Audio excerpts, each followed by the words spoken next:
Now once again, very good morning student. We are going to see the next question. Inventory ratio हम लोग पढ़ रहे हैं और इन्वेंट्री रेशियो के अंदर already we see the last 2 questions. जो मैंने बोला था कि that questions is not much important, question उतना ज्यादा इंपॉर्टेंट नहीं है, लेकिन अभी जो हम लोग क्वेश्चंस करेंगे all this questions are important questions. इसी के ऊपर 100% we expect the question in exam. तो चैप्टर हम लोग पढ़ रहे हैं inventory ratio. Inventory ratio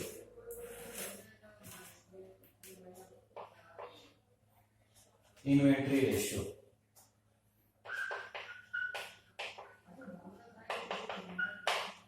notes में problem number 5. In notes problem number 5. अभी अगर प्रॉब्लम 5 देख रहे हो तो इसमें क्वेश्चंस लिखा है calculate inventory turnover ratio, material X and material Y. Opening stock है, क्लोजिंग स्टॉक है, we have the purchase, determine the fast moving item.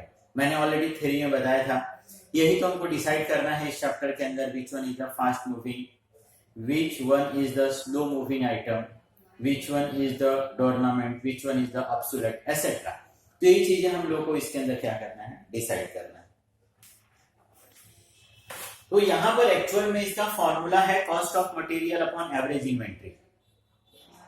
तो हम लोगों को इन्वेंट्री टर्नओवर रेशियो फाइंड करने के लिए सबसे पहले समझ में आना चाहिए कॉस्ट ऑफ मटेरियल. तो पहले मुझे कॉस्ट ऑफ मटेरियल और एवरेज स्टॉक फाइंड करना पड़ेगा. जब वो फाइंड हो जाएगा स्टूडेंट, तब हम लोग क्या फाइंड करेंगे, इन्वेंट्री टर्नओवर रेशियो. एग्जैक्ट हमारा क्वेश्चन.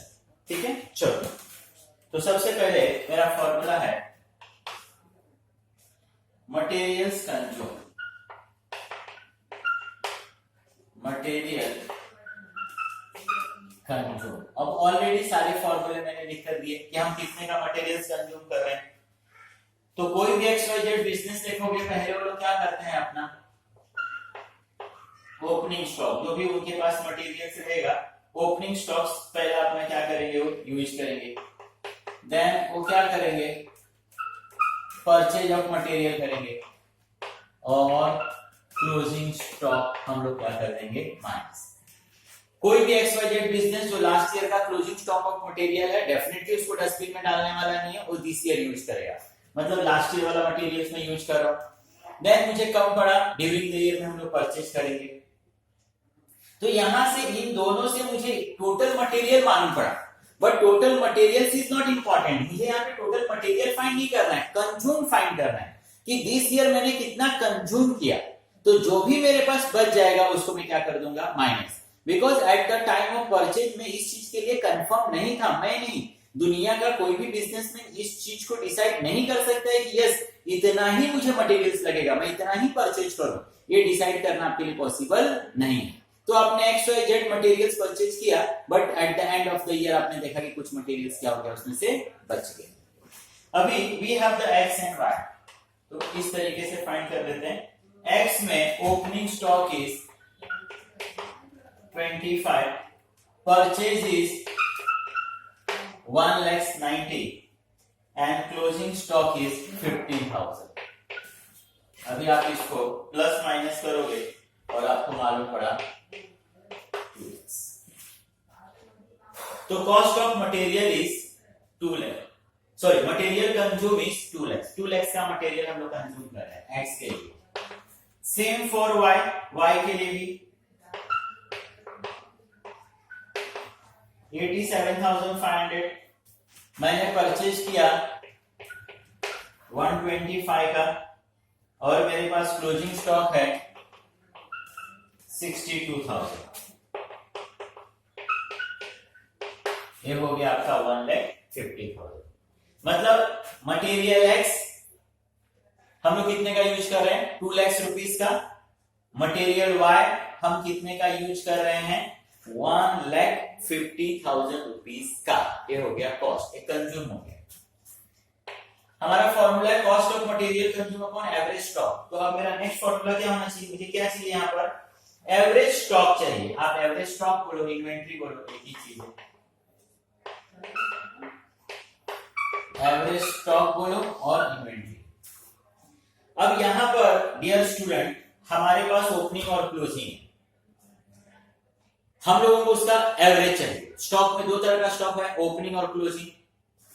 तो हमारे पास ओपनिंग और क्लोजिंग दो स्टॉक है, तो we divide by the two, हम लोगों को उसका एवरेज मालूम पड़ जाएगा।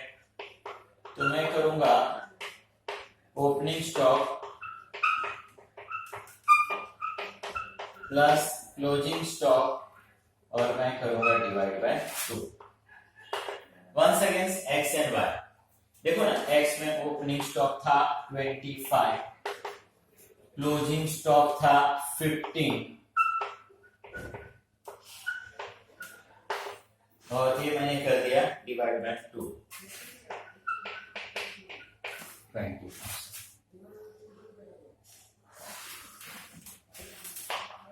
Why? Already we have the formula. Opening stock था मेरा 87,500,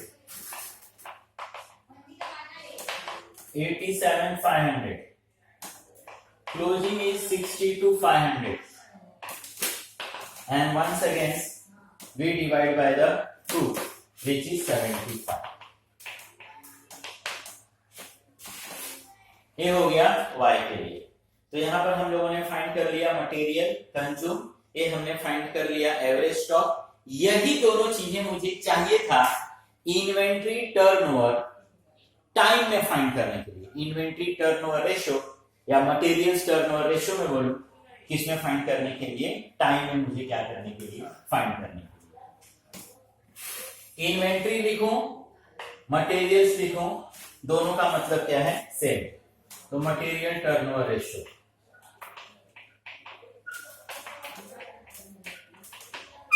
material turnover ratio in time.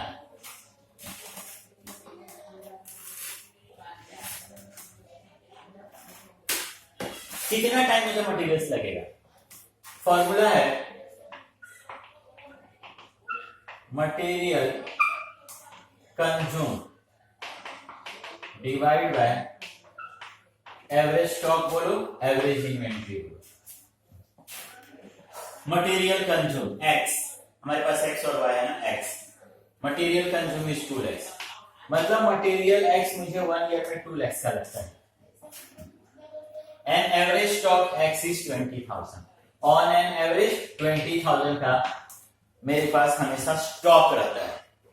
20,000 on an average मेरे स्टॉक में रहता है हमेशा, और 20,000 स्टॉक रखकर मेरे पास पूरे 1 ईयर में 2 lakhs का मटेरियल्स में क्या करता हूं, यूज करता हूं। तो 2020 मुझे कितनी बार मंगाना पड़ेगा, 10 टाइम। एक्स के बाद Y, material consume 1,50,000,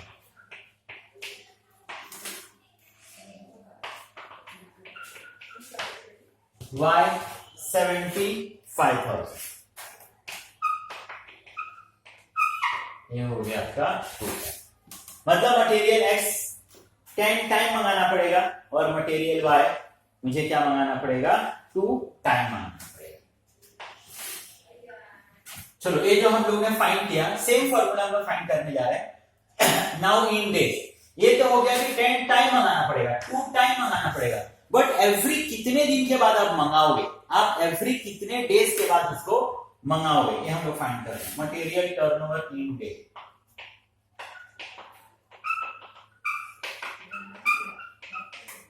material turnover in days, day during the period days,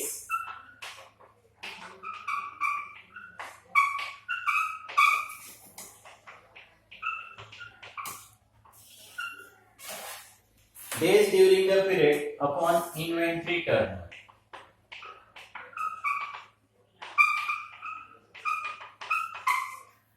Inventory turnover. Once again same x and y. Days during the period. अब ऑन एन एवरेज हमारा बिजनेस 1 ईयर का होता है, accounts हम 1 year का बनाते हैं। 1 year में डेज कितने होते हैं डियर स्टूडेंट, 365।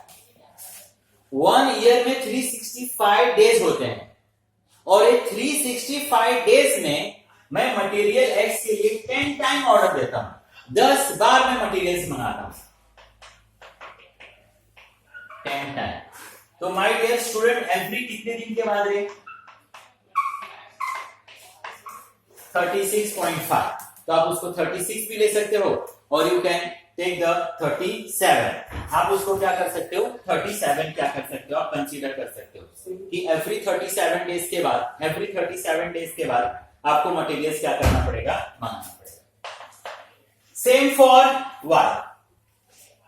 y के लिए भी सेम, इन 1 ईयर 365 डेज और ये 365 डेज में how many time we give the order, हम कितनी बार मटेरियल्स मंगाते हैं, 2 टाइम हम लोग मंगाते हैं, 2 टाइम मंगाते हैं, 2 टाइम मंगाते हैं। तो कितने दिन के बाद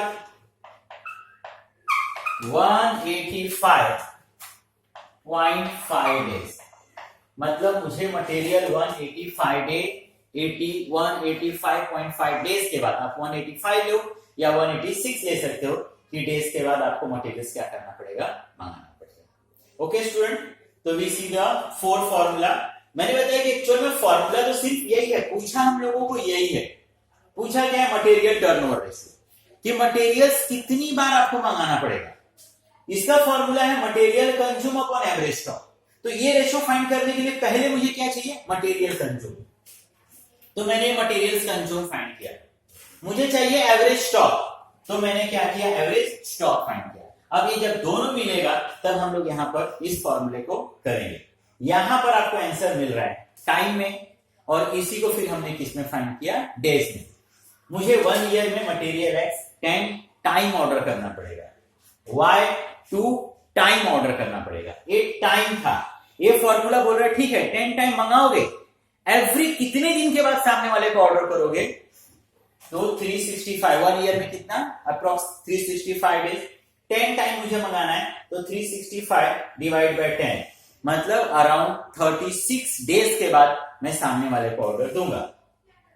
here 365 divide by 2 time 185 days के बाद मैं सामने वाले को क्या करूंगा, ऑर्डर दूंगा।